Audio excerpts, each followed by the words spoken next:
बहुत प्राचीन समय की बात है, जब त्रेतायुग अपने चरम पर था और धरती पर धर्म और अधर्म के बीच संघर्ष चल रहा था। उसी काल में एक रहस्यमयी और शक्तिशाली नागमाता थीं, सुरसा।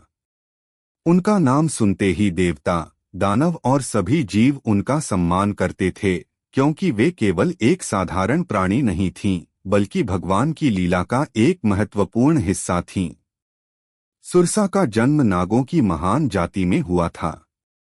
वे कश्यप ऋषि की संतान मानी जाती हैं और नागलोक में उनका अत्यंत उच्च स्थान था। उनका स्वरूप अत्यंत विशाल और भयानक था, परंतु उनके भीतर ज्ञान और संतुलन की गहरी शक्ति भी थी। वे समुद्र की गहराइयों में निवास करती थीं और देवताओं द्वारा उन्हें एक विशेष कार्य सौंपा गया था, समय समय पर योग्य और अयोग्य का परीक्षण करना। जब भगवान राम की कथा अपने महत्वपूर्ण मोड़ पर पहुंची और माता सीता की खोज के लिए वानरों की सेना समुद्र तट पर खड़ी थी, तब हर ओर निराशा का वातावरण था। विशाल समुद्र को देखकर सभी वानर भयभीत थे। तभी जामवंत ने हनुमान को उनकी शक्ति का स्मरण कराया और उनके भीतर छुपी दिव्यता जाग उठी।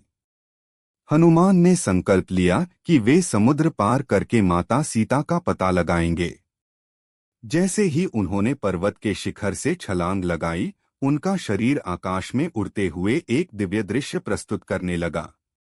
देवता यह सब देख रहे थे और वे यह जानना चाहते थे कि क्या हनुमान केवल बलशाली हैं या उनमें बुद्धि, धैर्य और विनम्रता भी है। इसी परीक्षा के लिए देवताओं ने सुरसा को आदेश दिया। सुरसा समुद्र के मध्य से प्रकट हुई। उनका विशाल शरीर जल से ऊपर उठने लगा। उनकी आंखों में अग्नि के समान तेज था और उनका मुख इतना बड़ा था कि मानो वह पूरे आकाश को निगल सकती हो। जब हनुमान वहां पहुंचे तो उन्होंने देखा कि उनके मार्ग में एक विशाल बाधा खड़ी है। सुरसा ने गर्जना करते हुए कहा, हे वानर, आज देवताओं ने मुझे तुम्हारा आहार बनाया है। तुम मेरे मुख में प्रवेश किए बिना आगे नहीं जा सकते। यह सुनकर हनुमान क्षण भर के लिए रुके, परंतु उनके मन में भय नहीं था। उन्होंने अत्यंत विनम्रता से उत्तर दिया, हे मातेश्वरी, मैं श्रीराम का दूत हूँ और अत्यंत महत्वपूर्ण कार्य पर जा रहा हूँ। कृपया मुझे जाने दें, लौटते समय मैं स्वयं आपके समक्ष उपस्थित हो जाऊंगा। परंतु सुरसा ने उनकी बात नहीं मानी। उन्होंने अपना मुख और अधिक बड़ा कर लिया और कहा कि उन्हें किसी भी स्थिति में उनके मुख में प्रवेश करना ही होगा। यह एक कठिन परिस्थिति थी।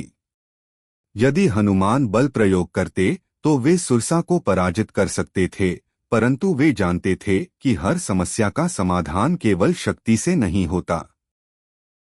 उन्होंने तुरंत अपनी बुद्धि का प्रयोग किया। उन्होंने भी अपना आकार बढ़ाना शुरू कर दिया। जैसे जैसे सुरसा अपना मुख बड़ा करती गईं, हनुमान भी उससे कई गुना बड़े होते गए। यह दृश्य अद्भुत था। एक ओर सुरसा का बढ़ता हुआ विशाल रूप और दूसरी ओर हनुमान का उससे भी विशाल शरीर। यह मानो एक अद्भुत प्रतिस्पर्धा थी, जिसमें केवल बल ही नहीं बल्कि धैर्य और चतुराई भी शामिल थी। कुछ समय बाद हनुमान ने समझ लिया कि यह प्रतियोगिता अंतहीन हो सकती है। तभी उन्होंने एक क्षण में अपना रूप अत्यंत छोटा कर लिया, इतना छोटा कि वे एक सूक्ष्म कीट के समान हो गए। उन्होंने तुरंत सुरसा के विशाल मुख में प्रवेश किया और उसी गति से बाहर निकल आए। बाहर आते ही उन्होंने हाथ जोड़कर कहा, हे मातेश्वरी, मैंने आपके वचन का पालन किया। अब कृपया मुझे जाने की अनुमति दें। यह सुनकर सुरसा मुस्कुराईं। उनका विशाल रूप शांत हो गया और उन्होंने अपना असली दिव्य स्वरूप धारण कर लिया। उन्होंने हनुमान को आशीर्वाद देते हुए कहा, हे रामदूत, तुमने केवल बल ही नहीं बल्कि बुद्धि और विनम्रता का भी परिचय दिया है। तुम्हारी विजय निश्चित है। जाओ, तुम्हारा कार्य सफल होगा। यह सुनकर हनुमान आगे बढ़ गए, परंतु इस घटना का महत्व अत्यंत गहरा था। सुरसा कोई साधारण राक्षसी नहीं थीं, बल्कि वे एक परीक्षा थीं, यह जानने की कि क्या हनुमान केवल शक्ति के बल पर कार्य करेंगे या वे परिस्थिति के अनुसार अपने व्यवहार को बदल सकते हैं। इस घटना ने यह सिद्ध कर दिया कि सच्चा वीर वही होता है जो हर परिस्थिति में सही निर्णय ले सके। सुरसा की कथा हमें यह भी सिखाती है कि जीवन में आने वाली हर बाधा वास्तव में हमें रोकने के लिए नहीं होती, बल्कि हमें परखने के लिए होती है। कई बार हमें लगता है कि सामने वाला व्यक्ति हमारा शत्रु है, परंतु वह वास्तव में हमारी परीक्षा ले रहा होता है। यदि हम क्रोध और अहंकार में आकर निर्णय लेते हैं तो हम हार सकते हैं, परंतु यदि हम धैर्य, बुद्धि और विनम्रता से काम लें तो हर कठिनाई को पार कर सकते हैं। हनुमान ने सुरसा को पराजित नहीं किया, बल्कि उन्हें संतुष्ट किया। यही उनकी महानता थी। उन्होंने यह नहीं सोचा कि वे शक्तिशाली हैं और उन्हें किसी से डरने की आवश्यकता नहीं है। उन्होंने हर स्थिति में सम्मान और संयम बनाए रखा।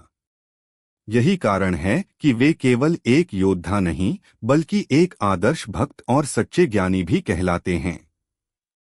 सुरसा समुद्र की गहराइयों में पुनः विलीन हो गई, परंतु उनकी यह लीला सदा के लिए अमर हो गई।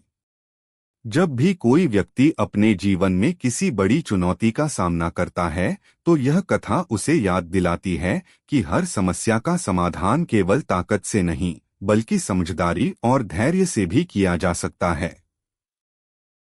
यही सुरसा का वास्तविक स्वरूप था, एक ऐसी शक्ति जो हमें रोकती नहीं, बल्कि हमें और अधिक योग्य बनाती है। इस प्रकार सुरसा और हनुमान का यह अद्भुत प्रसंग केवल एक पौराणिक घटना नहीं, बल्कि जीवन का एक गहरा सत्य है। यह हमें सिखाता है कि असली जीत वही होती है जिसमें हम अपने भीतर के अहंकार को जीत लेते हैं और सही मार्ग पर आगे बढ़ते हैं।